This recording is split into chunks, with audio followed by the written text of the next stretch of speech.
Aku dapat beasiswa LPDP, aku lanjut kuliah S2 ke luar negeri, ke Inggris, bayangin. Bayangin, anak yang dulunya rumahnya tuh nggak punya listrik, S2 ke Inggris. Mana bisa itu, dia yang makan aja kesulitan saat itu tuh mikir dia besoknya bakal kuliah di luar negeri, tuh nggak mungkin.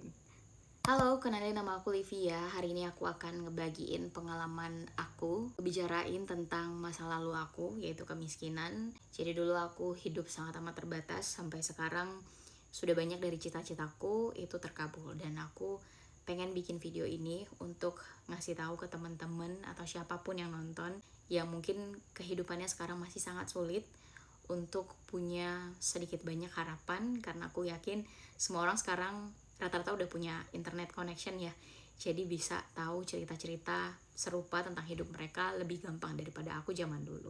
Jadi aku akan sampein sedikit banyak cerita-cerita kelam kemiskinanku dan bagaimana sulitnya. Semoga teman-teman sudi untuk menyaksikan sampai akhir.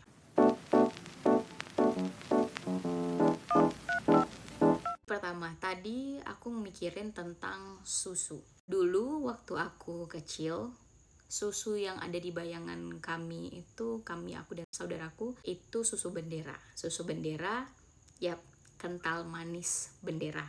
Kami pikir kental manis itu adalah susu dulu. Dan dulu memang klaim di iklan-iklan ya, kan namanya susu kental manis. Sampai kita tahu komposisi susunya tuh sedikit banget. Itu sebenarnya kental manis. Sekarang kan namanya udah diganti ya jadi kental manis, bukan susu lagi. Dulu kami punya uang untuk beli kental manis aja itu biasanya papa udah punya banyak duit gitu, bawa banyak duit gitu. Udah ngerasa kayak anak orang kaya tuh minum susu. Sampai aku kemudian ngelihat misalnya di rumah sepupuku, mereka ada Hilo ya, Hilo yang untuk, kalau nggak salah Hilo itu yang untuk bantu tinggi gitu kan. Karena memang aku sendiri itu sangat amat kecil ya, pendek gitu. Orang tua aku pendek dan ya mungkin nutrisi kurang juga saat itu, dan opportunity untuk misalnya berenang atau hal-hal yang bisa membentuk aku jauh lebih tinggi itu juga nggak dilakukan atau nggak terakses gitu ya di saat itu. Jadi sampai sekarang aku tuh masih pendek gitu. Jadi memang fisik sendiri itu bisa banget sih bergantung soal dari mana kamu berasal. Maksudnya faktor sosial ekonomi kamu, kayak akses ke nutrisi dan juga banyak lainnya kalau kita mau belajar tentang kesehatan ya. Nah, balik ke susu tadi. Jadi waktu aku misalnya ngelihat iklan susu Hilo itu, susu coklat itu tuh kan kayak mahal banget, karena ternyata yang kami tahu tuh susu warna putih. Tapi aku sebenarnya sukanya susu coklat gitu. Kadang makan, kalau misalnya aku ke rumah tanteku, sepupuku punya susu Hilo tuh kadang aku minum gitu kan, diem-diem, karena kayak aku tuh penasaran rasanya gimana. Nah, jadi dari dulu aja, karena kemiskinan yang kurasakan, akses untuk makanan sehat seperti misalnya susu itu kita nggak punya, dan kupunya pun itu nggak exactly susu gitu, itu sebenarnya kental manis, banyaknya gula doang. Nah, yang kedua, dulu itu ya, saking susahnya ekonomi, kita itu nggak punya listrik di rumah. Jadi aku tuh inget banget di rumah itu punya nasi aja, itu tuh udah kayak berkah banget. Karena seringnya nggak ada nasi sama sekali di rumah. Dan beras yang dibeli itu yang kiloan, nggak pernah beli beras yang satu karung tuh. We never get that. Karena nggak ada listrik, jadi rata-rata nasi itu biasanya dimasak di kompor sama mamaku. Dan kompor saat itu adalah kompor yang pakai minyak tanah, kompor sumbu gitu kan. Dan minyak tanah saat itu kan juga cukup mahal dengan kondisi kami ya. Jadi mama tuh kalau misalnya nggak ada uang beli minyak tanah, masaknya tuh ditungku. Kebetulan mamaku nih memang banyak bisanya, dan namanya perempuan ya, selalu mencoba putar kepala supaya anaknya bisa tetap makan gitu. Jadi boro-boro pengen makan enak, punya nasi aja udah berkah banget. Hal yang paling teringat sama aku adalah aku makan nasi pakai garam, dikasih minyak, dikasih garam, that's it gitu. Dan yang paling aku suka saat itu, karena kami nggak punya akses ke susu ya, air nasi, asal teman-teman tahu. Jadi pas masak nasi pakai kompor gitu kan ada airnya yang agak kental, itu mama aku ambil, dikasih gula sedikit, itu susu kami saat itu. Dan aku ngerasa sehat banget waktu minum itu. Jadi ya boro-boro makan enak, udah ada nasi aja udah bersyukur. Makan nasi pakai minyak doang, nasi pakai garam, itu udah pernah dirasain. Dan ya itu yang kedua ya. Faktor ketiga yang menandakan aku miskin itu, ya aku balik lagi yang kedua ya, sering tidak menemukan makanan ada di rumah. Jadi kadang cara aku untuk bisa tetap hidup adalah aku sering main ya sama teman-temanku, dan aku tuh menjadi anak yang supel, yang mudah sekali untuk disukai orang lain dalam hal sangat baik, suka ngebantuin orang lain dan lain-lain. Tapi itu sebenarnya adalah alasan karena aku terlahir di kemiskinan dan banyak kurangnya. Jadi aku tuh harus disukai orang biar orang-orang itu baik sama aku gitu. Makanya karena aku yang baik itu, misalnya aku main ya sama temanku dekat rumah, aku sering bantuin dia bikin PR, jadi main di rumah dia. Nah, main di rumah dia karena dia tahu orang tua aku kondisinya gimana gitu ya. Jadi mamanya sering kasih aku makan, jadi asal aku main di situ tuh aku dikasih makan. Padahal memang gak ada ekspektasi awalnya tuh bakal dikasih makan sih, cuman kayak main sama anak-anak aja. Tapi the moment like whenever I play with them, aku tuh dikasih makan, jadi sedikit banyaknya aku jadi lebih sering main sama mereka. Dan aku bisa aku bilang menggantungkan diriku untuk bisa tetap bertahan hidup di mereka gitu. Jadi aku harus keluar untuk bisa makan. Itu waktu umur aku SD. Jadi aku lupa ya, kayaknya dari SD kelas 2 sampai kelas 6 gitu. Itu SD ya, aku masih di rumah tinggal sama papa mamaku. Itu yang aku lakukan untuk bisa tetap bertahan hidup. Beruntungnya SD gak banyak uang-uang ya. Cuman aku masih inget banget nih bagian keempat. Waktu aku di SD itu baju yang kekecilan, udah sempit banget, tapi gak bisa diganti karena ya gak ada uang. Makannya susah, gimana mau ganti baju sekolah gitu kan. Dan kalau misalnya ada LKS itu aku udah pusing banget waktu SD tuh. Kalau udah ada LKS ya, kan itu uang tambahan, dan rata-rata LKS itu kayak wajib gitu. Kadang aku jadinya pergi ke rumah nenekku, minta duit sama omku, ngasih tahu sama nenekku kan. Nah, nenekku itu yang ngarahin, coba tanyain sama ommu ada yang bisa bantu nggak gitu. Karena nenek saat itu juga ekonominya nggak terlalu bagus ya. Jadi di umur yang kecil itu aku udah belajar untuk bisa menempatkan diri dan disukai banyak orang, dan minta untuk bisa bertahan hidup. Sebenarnya salah satu manifestasi dari itu semua, aku jadi orang yang people pleaser sih. Jadi selalu mendahulukan orang lain, membuat orang lain senang, padahal kadang akunya juga gak suka. Ya itulah ya impactnya. That's number 4. Yang kelima dari tahap kemiskinan ini, untuk SMP itu kan cukup banyak ya, ada uang masuk, uang pakaian segala macam. Aku jadi harus tinggal di rumah nenek dulu awalnya. Qadarullah, rumah nenek saat itu kebakaran, jadi aku pindah ke rumah tanteku. Nah, di rumah tanteku ini dia udah cukup banyak tanggung jawab. Jadi ya waktu aku tinggal di rumah tanteku, aku juga ngebantuin banyak tanteku, misalnya ngebantuin nyuci piring, nyuci kain, kemudian bersihin rumah. Jadi ya semua itu aku pelajari di saat tinggal dengan orang lain. Semua apa ya, skill household itu aku pelajari di saat aku tinggal bersama tanteku gitu. Jadi aku harus tinggal bersama orang lain untuk bisa tetap bersekolah. Nah, di SI LPDP ku S2 lalu tuh aku masukin ini sih, kayak bagaimana struggle-nya hidupku, tapi aku tuh gak pernah pengen menyerah dengan pendidikanku sendiri. Dan gak sampai SMP itu sebenarnya kuliah pun gitu ya, kami tuh gak punya uang. Jadi abangku tuh kasih tahu, abangku alhamdulillah itu dia kuliah pakai duit dia sendiri, dia kuliah sambil kerja untuk bisa kuliah. Abangku tuh kasih tahu sama aku, dia bilang gini, kau harus kuliah ya, kau kuliah ya abis SMK ini gitu.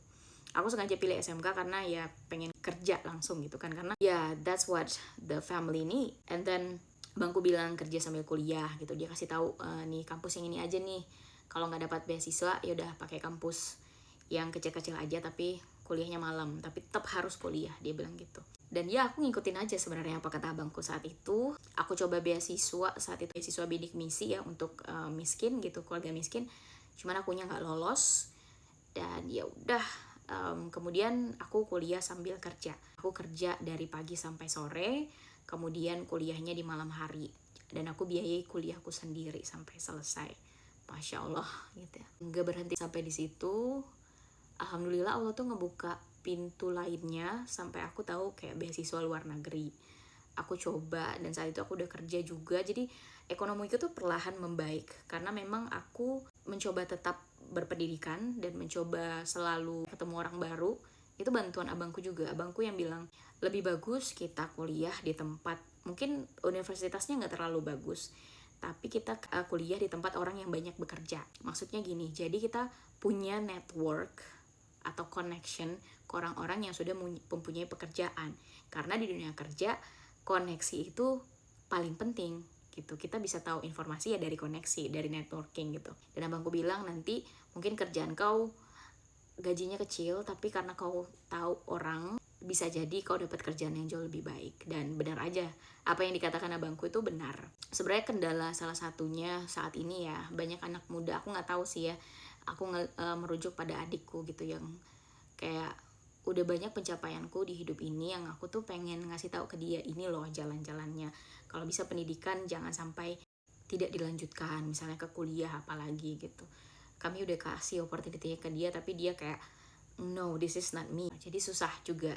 Itu yang kulihat dari challenge anak muda zaman sekarang ya, lebih susah untuk dibilangin sama orang yang jauh lebih tua gitu.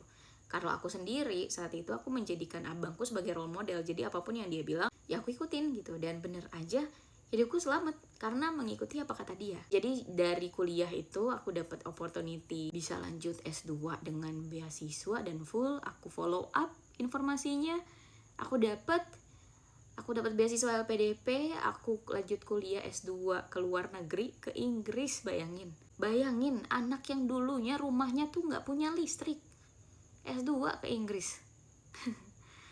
Mana bisa itu, dia yang makan aja kesulitan saat itu tuh mikir dia besoknya bakal kuliah di luar negeri. Tuh nggak mungkin banget lah gitu. Jadi memang transisi perekonomianku tuh pelan-pelan, dan karena udah biasa hidup susah, aku tuh memang terajar untuk selalu menabung.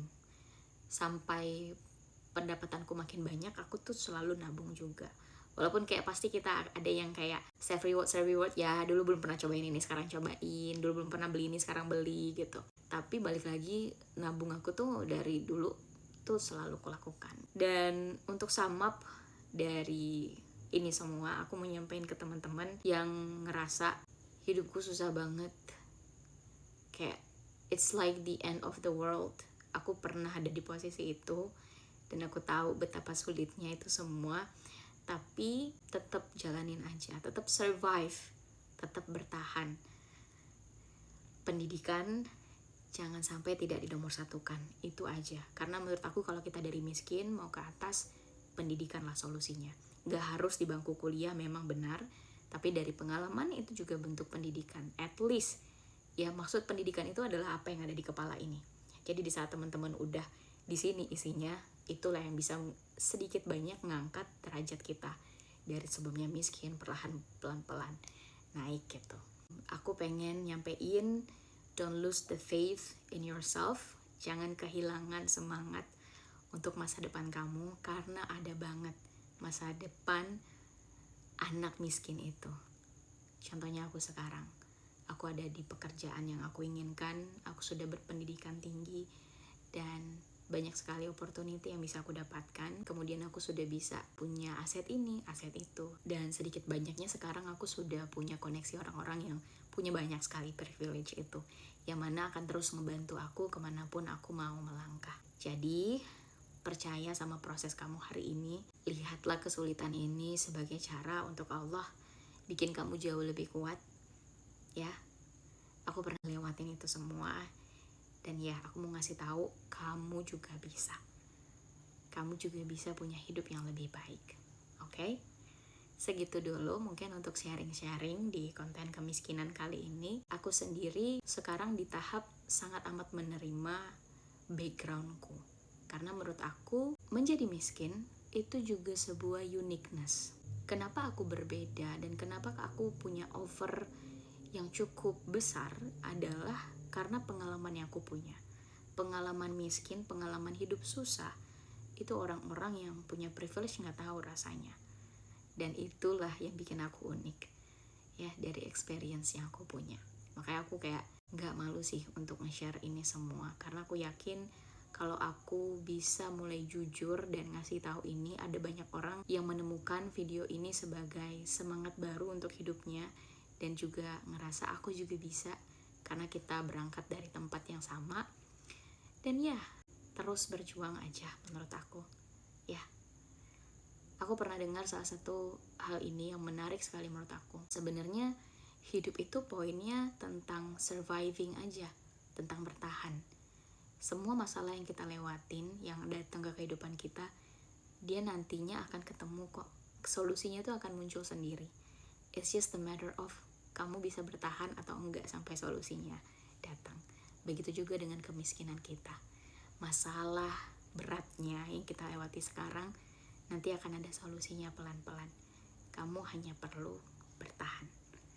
Segitu aja video dari aku. Semoga ada sedikit banyak hal yang teman-teman dapetin dari video ini. Jangan lupa like, comment di bawah dan share pengalaman kamu, serta jangan lupa bagikan video ini, share ke teman-teman kamu, dan kasih semangat ini juga ke orang-orang yang menurut kamu perlu untuk mendengarkan ini.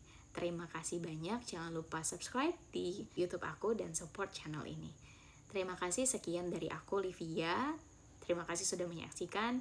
Kita ketemu lagi di video-video selanjutnya. Bye!